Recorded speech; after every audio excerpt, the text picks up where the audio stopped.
G'day traders, I'm Greg McKenna. Welcome to Markets Morning for the 30th of October. We're in a really important window on the monthly charts. You should never preempt the close of a bar ever. And it doesn't matter whether it's a monthly, a weekly, a daily, an hourly, a 15-minute or a 5-minute. If you're trading off charts, you've got to stick with what the last candle said. Preempting it is dangerous because anything could happen in the last 5 minutes, the last 5 hours, you know what I mean? So there's lots and lots of chat about breakdowns and all that kind of stuff on monthly bars, from things like the dollar index to the S&P and others. So I just want to start off with that note of caution. The other thing I want to say is that last night's move was a really ugly move, but there is a chance that we may have seen the worst of this pessimistic crescendo for the moment. There's no guarantee, and it does look like, particularly with the NASDAQ, things could go lower. A massive turnaround, folks. We had the S&P up at one point, and then it closed down 17 points. But with half an hour to go, it was down at 55 or something like that. So a big move. So we got 26.41 for the S&P, down 0.65. Could have been much worse. Down 1% at 24.42 for the Dow. Down 2.2 at 67.13 for the NASDAQ 100. That was down 3.5 or something percent at one point.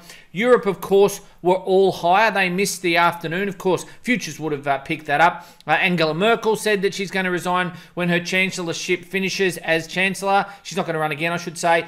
She's resigning as head of her party, give someone else a chance to build up some profile. Foreign exchange markets didn't do too much, but it looks like the US dollar might be starting to break out. Euro, sure, 113.70 or thereabouts, but dollar CAD, dollar Sing, dollar Yuan, they are starting to move. So I'm going to keep an eye on those. If they do move, if they do break out, then we will know that the US dollar is about to surge.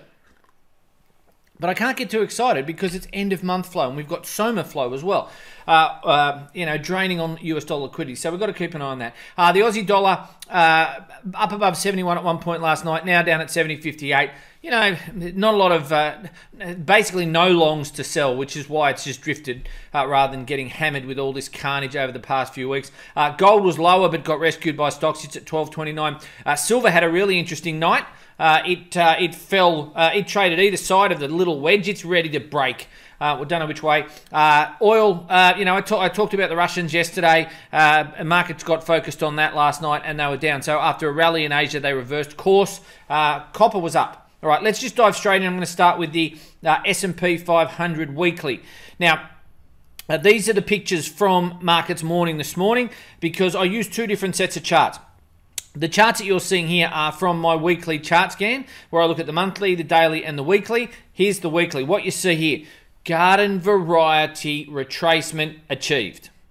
What we've seen in the S&P 500, remember this is the futures-based CFD, is we've seen the move back to the 38.2. It's 61.8% of the Trump rally, or a 38.2% retracement. 100 minus 38.2 equals 61.8. That's where we get the number from. Last night's low was actually 2603. So 8 points when we're talking about 350 all up. I'm happy to say that's it. I'm happy to say that the garden variety retracement is now out of the way. And I think that's really important. There are a lot of folks that want to buy this. There are, on the short-term basis, it does look oversold. We'll get to that in a sec. Anyway, so it's satisfied my garden variety retracement. The NASDAQ, however, has not. We've had a breakout here, and now we've slipped. Now, last night or yesterday, we had a test. Now, this is the weekly, remember, so can't preempt a bar, right? But, so we were down here at one point last night, and now it rallied into the close. That looks weak to me, still weak. If that's weak, if it's still Apple and the other fangs, then that should still weigh on the S&P. Should. But pardon me, to me, even though that could rally, look at this Jimmy R. Hasn't turned yet, so we never preempt it. Look at it. It went long down here, all the way down in the fours. Now it's looking like it might turn. It may not. We may get one of these bounces, but that's really interesting from a NASDAQ point of view. So we'll keep an eye on that on the weeklies. While I'm here, I might as well do other stocks. Let's just have a quick look at the S&P on the dailies. We had that indecisive day by this really big range day. It's hit in terms of the dailies 1, 2, 3, right? It's hit the low now. That old trend line, if I shrink it down, is some support. So, you know, if there's going to be a bounce, it'll be in the next 24, 48 hours. But then we'll have to see whether it's a buy rally, a buy rally or a sell rally proposition. In terms of the Aussie market, SPY 200, the important thing is a couple of things here. 59.50 to 6,000 was the thing I said last Friday should be the low. It was the low. Yesterday, I don't know if I said it here. I hope I did, but I certainly said it to Leanne on Your Money. Happy to sell in the 57.30, maybe 57.80 range. The high was 57.33. So what have we seen? We've seen the old low rejected, which leaves us with a slightly bearish stance, or a bearish stance, I should say. But we haven't seen 55.90 taken out. So as wide as that may be, and it may be unhelpful if you're day trading, but what I would say if you are day trading, just look at the fours, right? You can see support, support, support, resistance, resistance. Right, so you know, but you can see the MACD. It's just started to broaden out again. This first 4 hours of trade is going to be interesting. You can drill down to the hours as well and look at that race back. But it did. It raced back in the last minute. Anyway, to get back to my point, 55.90, 57.40. That's your range on a daily. A break either side, and you could run. You might even run to 59.20 at 57.40 breaks. We'll keep an eye on that. Obviously, we're going to be led by other markets. In terms of the DAX, because I know a lot of you love to trade the DAX. Apologies for me gibbering about the DAX yesterday. It was not my best performance ever. The look at the weeklies yesterday. As I rewatched it, I kind of cringed at myself. Anyway, look at that. So not perfect, but trend lines are good. So there's your level you've got to break. Again, like the SPY, move one, projection. Nicely done. Now we've got, so it's got a break. Now we've got resistance, resistance. So 11 sort of 4 is resistance. If it can get up through there, you can go to 11.8, but 11.7 is the key for me on a sort of a medium-term basis. Right, let's get into currencies. Currencies did not do a lot. Euro failed. If you go down to the 4s, now see, look at that nice little trend line. I'm not going to draw it in because it'll muss up my my daily charts, but nice little trend line there. So draw it in on your charts and you'll be able to keep an eye on that. If that breaks, you might get a run. While it holds, you can see it there. While it holds, you end up with you know, the downtrend continuing. If there's a base going to be formed, it's possible to form it here, and so you wouldn't get bearish now. I'm not bearish unless 1280 breaks. I still think there's a real chance of 1280 being tested, but I'm not bearish unless it breaks. 13, you know, 113 could break, and I still wouldn't be bearish. It's 1280 for me, which is the key. Now, if I look at dollar yen, this is remarkable. Right, let me shrink that down to get context. I can never look at charts with that little amount of, because there's no context, that little amount of bars on them. I think.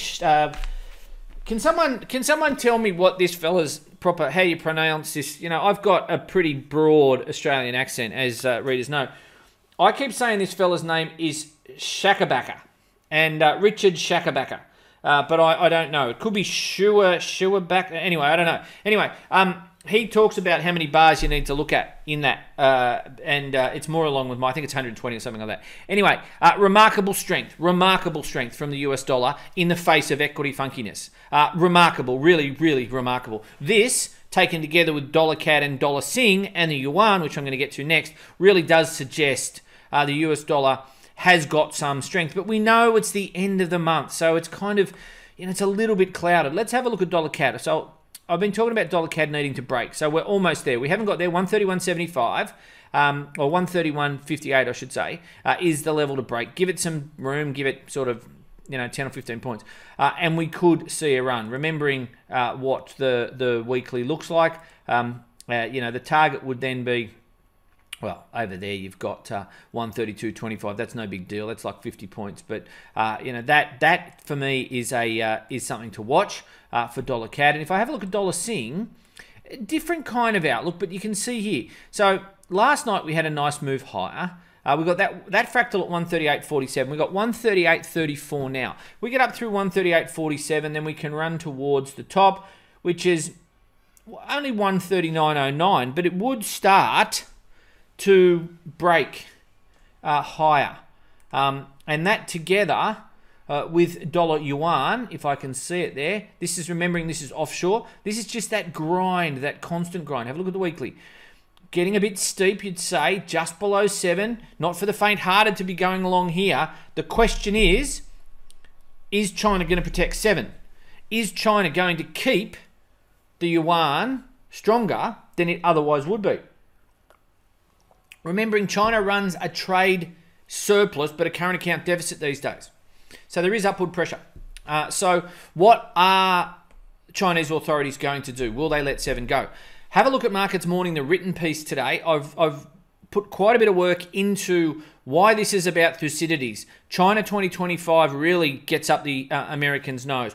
And why shouldn't it? They're trying to dominate technology. Technology is where everything's going to be for the rest of my lifetime and that of my children and their children. And so this is a battle for hegemony in the global economy and the world.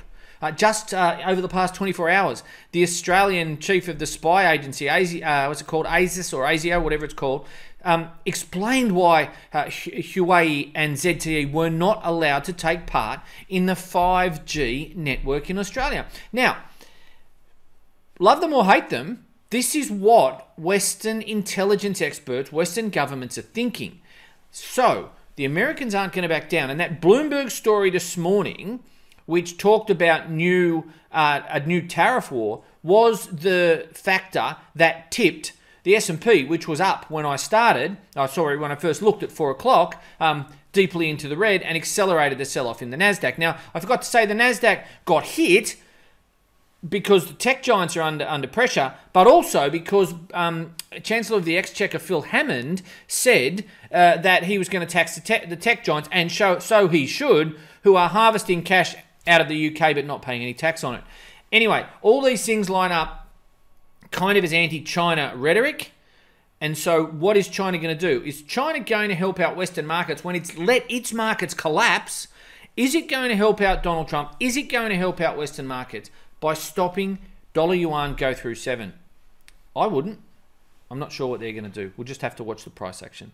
Right, getting on to other currencies. I hope that didn't sound too high-horsey, but I think it's really important. If I look at the Aussie, still in a downtrend. Any sign of a turn? That long-legged candle there. Now, Joe Ross, when I was a futures trader, so when I started in markets, I was interest rates. And in Australia, a large part of what we used to do was we'd manage a portfolio, but we'd also hedge it and make money from futures. So largely, I was a portfolio manager with a futures account, even though I was a trader and ran a book at a bank, and then as a fund manager. And so Joe Ross always had this 2-bar idea. So I never get, you'll notice, I never get too excited about 1 bar. It's always the confirmation bar. I'll always say, inside day doesn't really tell me much until I see one side of it break. Long-legged doesn't really tell me much until blah, blah, blah. It's a warning. It's not a... Anyway, so we're down today. My sense is, unless you go down through 70-20, not going to get too worried. We'll have to wait and see. There's a few people out there who are trying to get bullish on the Australian dollar. It is a difficult thing. Sterling, I talked about sterling. 126.60 still where I think it's headed. That level there, 127.76. It's only 20 points away. If that breaks, then you're on your way to 126.60. I think that's still where it's headed. The budget was pretty good. Growth isn't that great, but I'm looking for the Kiwi here. These glasses, I'm going to have to go back to the old ones. Downtrend continued. Tried to rally, failed. If you have a look at it on the shorter time frames, you can see that there. Let's have a look at commodities. What do we got? That's the short-term version of the gold. What you can see is a slight rollover there. And the topping out of the MACD. Now, of course, again, the MACD is a signal of a change, and I use it, assiduously as my, first point of a change in trend or a loss of momentum. But as you can see from the dollar yuan, it's not perfect. And so what's gold doing? It's not a bear market for gold, but it could fall. Now, last night it was under pressure until we saw the sell-off. 12.23 is my initial support, and then 12.17. My sense is it'll probably head a little lower before it goes higher, particularly if stocks do bounce into month's end, which is questionable, but we'll see. HGC1 or copper, I had it up, so I'm not... that's interesting. Well, I'm sorry, folks. I've written that it's up. It was at 276.65 on Reuters this morning. Now it's at 273.85. That paints a very different picture than what I thought I was going to be talking to you about. I thought I was going to be talking to you about it back here at 276, not doing much.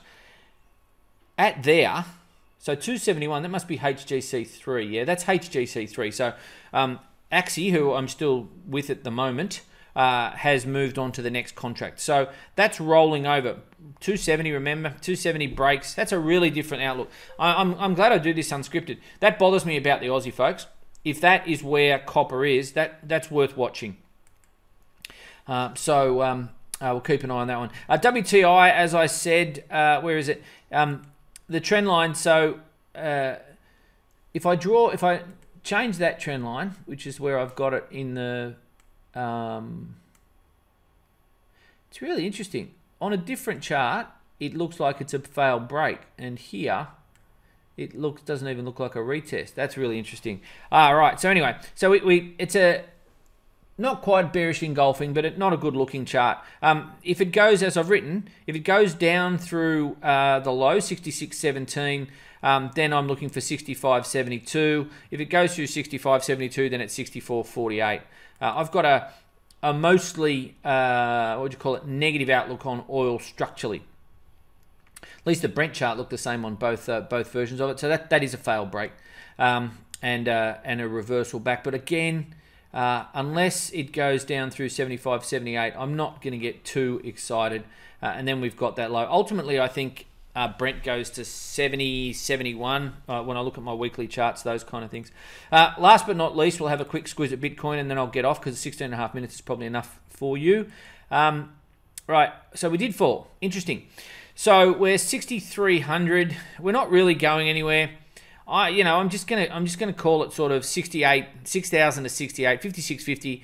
If that breaks, well, all bets are off. You could see Bitcoin halve. At the moment, not a lot of action, bigger fish to fry, those kind of things. I'll have a look at some shorter term charts and maybe talk about those tomorrow. But at the moment, 17.5. So that's it. Building approvals are a risk for the Aussie today. If they're weak, the market's of the view that the economy's slowing. So if building approvals are weak, that'll reinforce it. That could see the Aussie lower. But unless it breaks 70.20, not too much to worry about. EU GDP is the big one tonight. Where is it going to be? French GDP is out before that, but EU GDP, where's it going to be?